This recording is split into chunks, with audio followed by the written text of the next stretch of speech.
L'un des aspects les plus importants quand on veut faire un investissement ou simplement un achat en soi, c'est la mise de fonds, guys. C'est d'avoir l'argent pour faire l'acquisition.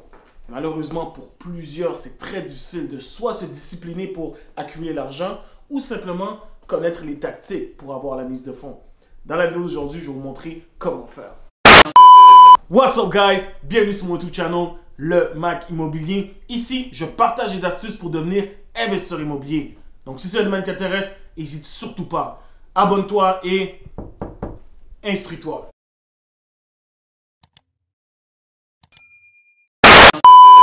Donc, dans la vidéo d'aujourd'hui, guys, on va voir 3 astuces qui vont vous aider soit à accumuler la mise de fonds, soit à avoir la mise de fonds.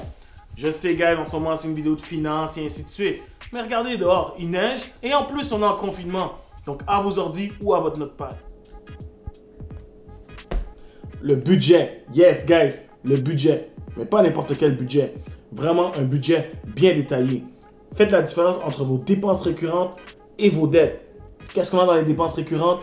Paiement de loyer, paiement d'hypothèque, paiement de cellulaire, paiement d'Hydro-Québec. Vraiment des dépenses qu'on sait qui vont venir à tous les mois. Alright? Puis super important, guys, de ne pas oublier de vous inclure dans les dépenses récurrentes. Allouez-vous un budget, que ce soit pour vos sorties ou quoi que ce soit. Comme ça, ça va vous permettre de ne pas aller piocher dans les autres dépenses. OK? Ensuite, les dettes. Les dettes, c'est quoi? Des paiements de carte de crédit, si exemple vous avez des contraventions que vous devez payer et ainsi de suite. C'est vraiment des dépenses qui éventuellement vont prendre fin. Et justement, dans votre budget, c'est très important de disperser les paiements pour voir quand est-ce que ça va prendre fin.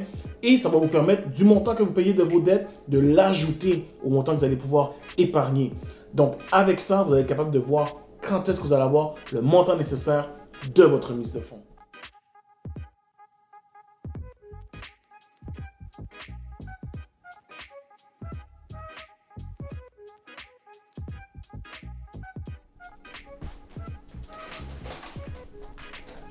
En numéro 2, guys, le rap. Mais pas ce rap-là. On parle du régime d'accès à la propriété. Qu'est-ce que c'est? En fait, c'est un programme qui vous permet d'utiliser vos REER pour acheter une propriété. Très important, vous ne serez pas imposé lorsque vous allez retirer vos REER. Là, je vois déjà les gens me dire « Oui, mais Mac, moi, j'ai pas de REER et ainsi de suite. » Parfait, parce qu'il y a un autre programme qui s'appelle le prêt REER qui vous permet d'emprunter un montant, mettre dans vos REER et par la suite rembourser le montant et avec le retour d'impôt, utiliser ça comme mise de fonds.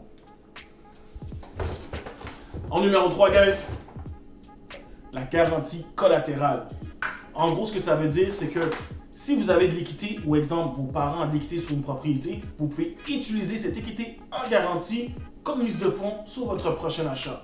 Mais regardez, je vais vous faire un schéma que vous allez voir.